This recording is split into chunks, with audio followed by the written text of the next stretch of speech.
Estamos aqui em mais um Neuro e Você, o canal aberto para desmistificar a neurologia. E hoje, mais uma vez, temos o prazer de ter a doutora Sarita Baltuir dos Santos, que é fisioterapeuta, graduada pela Uniderp em 2002, com especialização em fisioterapia hospitalar pela UNOeste em 2006, mestranda do programa de pós-graduação em Ciências do Movimento da UFMS e atualmente supervisora do setor de fisioterapia no Centro de Especialização em Reabilitação da Associação de Pais e Amigos de Excepcionais, o SERAPAI, e preceptora no Programa de Residência Multiprofissional em Reabilitação Física, o FMS. Obrigada por mais uma vez estar conosco aqui, Sarita. Muito obrigada pelo convite. E hoje nós queremos retomar o tema de paralisia cerebral, falando agora com uma fisioterapeuta que tem toda essa bagagem que a Sarita tem. Sarita, qual o papel da fisioterapia na habilitação do PC? O papel do fisioterapeuta, tanto na habilitação quanto na reabilitação dessa criança que de repente tem um acometimento pós-natal, é a aquisição da função motora, é adquirir a função motora, é identificar o que está interferindo, atrapalhando, bloqueando esse desempenho da criança. E aí agir trabalhar favorecer essa dificuldade da criança na aquisição da função do desenvolvimento da função motora. Certo.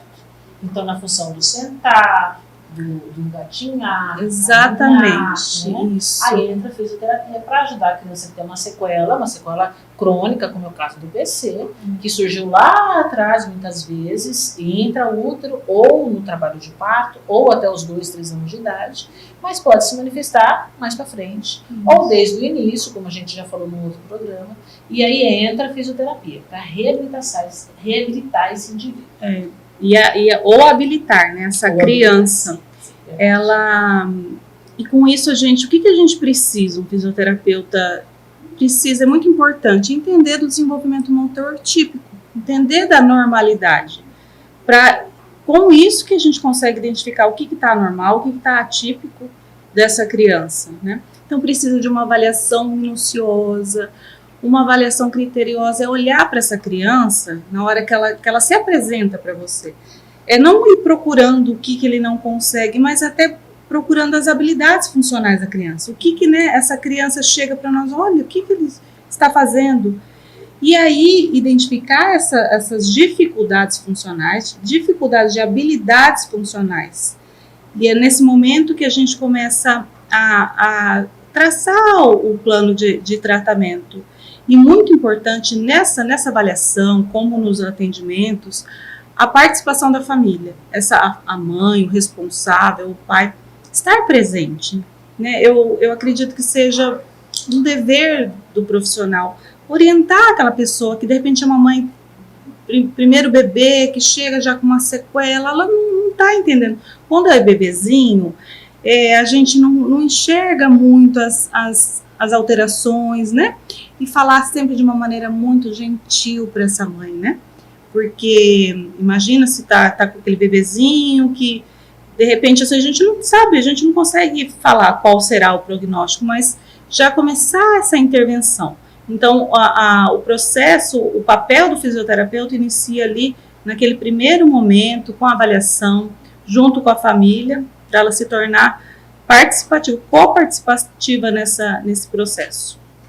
E tem como precisar por quanto tempo será esse tratamento fisioterápico?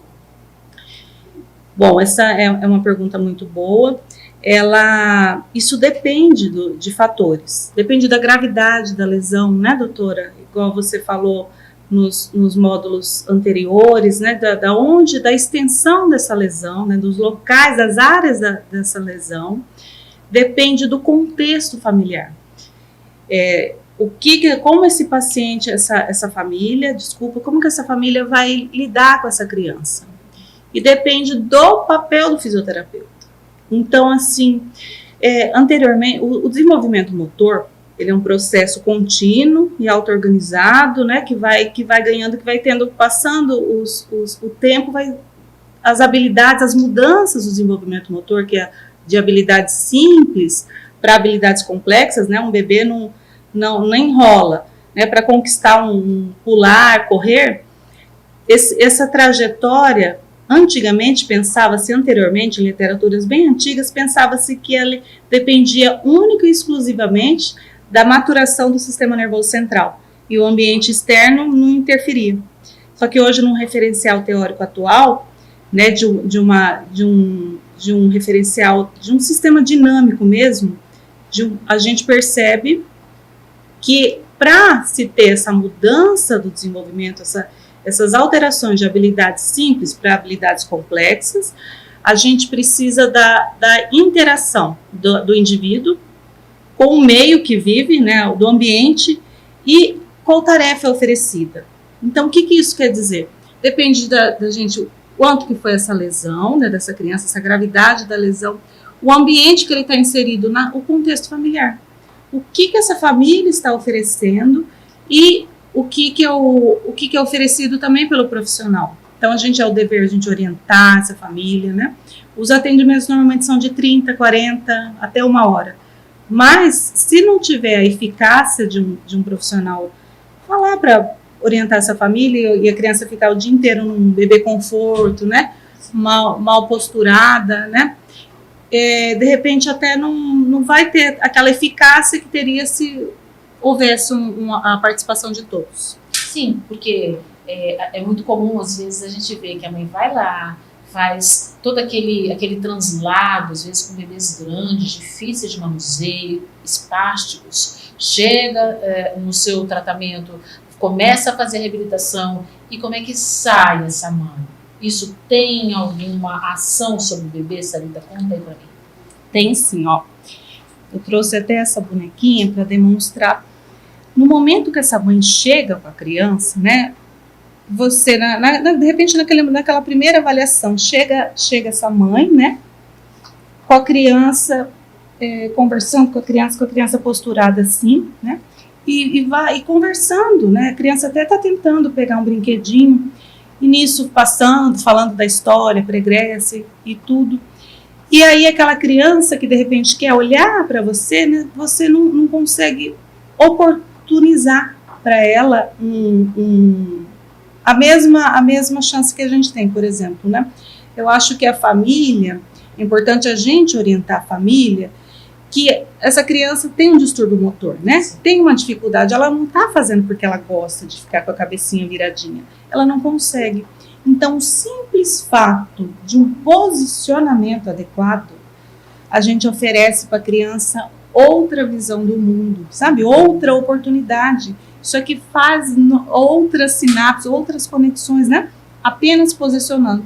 Porque tudo que a criança aprende e fica daquela maneira inadequada, né? Persiste, aquilo lá vai fixar, né? Claro. Então, isso, são orientações muito simples que fazem muita diferença. Claro, e o fisioterapeuta entra aí, não só na habilitação e reabilitação, como também na orientação da família. Exatamente. Não podemos esquecer, mais uma vez falando da plasticidade cerebral.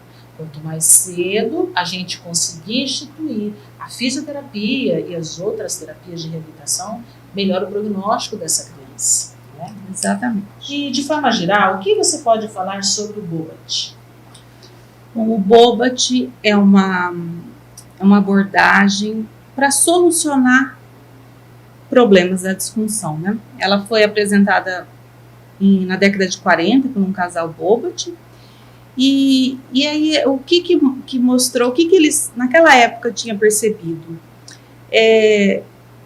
Foi com um paciente pós-AVC, começou a atender o paciente fazendo uma atividade assim, sem função, né?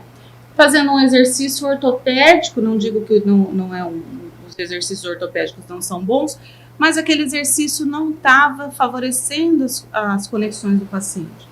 Então, notou-se que para fazer aquele exercício, ao invés de ser algo passivo e sem função, colocando uma função para aquela pessoa que estava com alteração do membro, mandando ela estender e usar aquele membro, aquilo tinha uma resposta muito mais favorável. Então, essa abordagem, esse conceito, que o conceito é algo que não é uma receita, né? algo que vem se mudando, vem evoluindo e ajuda a gente a ter esse olhar global com o paciente para ver ele, para auxiliar nesse nosso papel. Olhar a criança, né, se ela tem uma dificuldade no membro superior, de repente no bracinho, que não é só olhar para esse bracinho, olhar como um todo para a criança, né? Que isso vai olhar para a criança o que essa dificuldade está atrapalhando na função dela, na funcionalidade. É isso. Ótimo.